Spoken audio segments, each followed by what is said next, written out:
বাবু, তোর মামারা আসছে রাখি পড়তে। যা রাস্তায় দাঁড়িয়ে থাকবে, তুই একটু আগিয়ে নিয়ে আয়। হ্যাঁ মা, এক্ষুনি যাচ্ছি। দেখ বোন, এই গরিবরা আবার কত খুশি হচ্ছে, রাখি পরিয়ে তো কিছুই পাবে না। অনেক দিন পর বোনের বাড়ি আসছি, বোন নিশ্চয়ই আমাদের দেখলে খুব খুশি হবে। হ্যাঁ, আমারও খুব ভালো লাগছে। আরে ওই তো আমার মামারা এসে গেছে। মামা! আরে ভাগ্নে, তুই আবার এত কষ্ট করে রোদে গরমে আসতে গেলি কেন? আরে মামা, দাও তো তোমাদের ব্যাগটা, তোমাদের সাথে করে নিতেই তো এসেছি। তো বল, বাড়ির অবস্থা কিরকম চলছে? সব ঠিকঠাক আছে?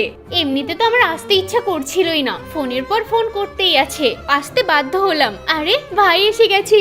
বোন, তাড়াতাড়ি রাখিটা পরিয়ে দে, আমার বাড়িতে অনেক কাজ আছে। আরে ভাই, আজকের দিনটা অন্তত আমাদেরকে একটু সময় দে, এখানে বস, আমরা তাড়াতাড়ি করেই পরিয়ে দেব।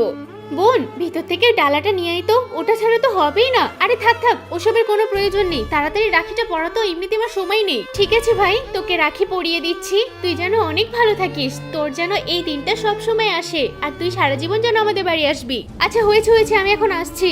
আরে ভাই আমাদেরকে কিছু না দিয়েই চলে গেল। আমরা ভাবলাম আমাদেরকে কত কিছু দেবে। আরে থাক না, আমাদের কিচ্ছু দরকার নেই। মা দেখো, মামারা এসে গেছে। বস ভাই বস, তোদের জন্যই তো চেয়ারগুলো পেতে রেখেছি।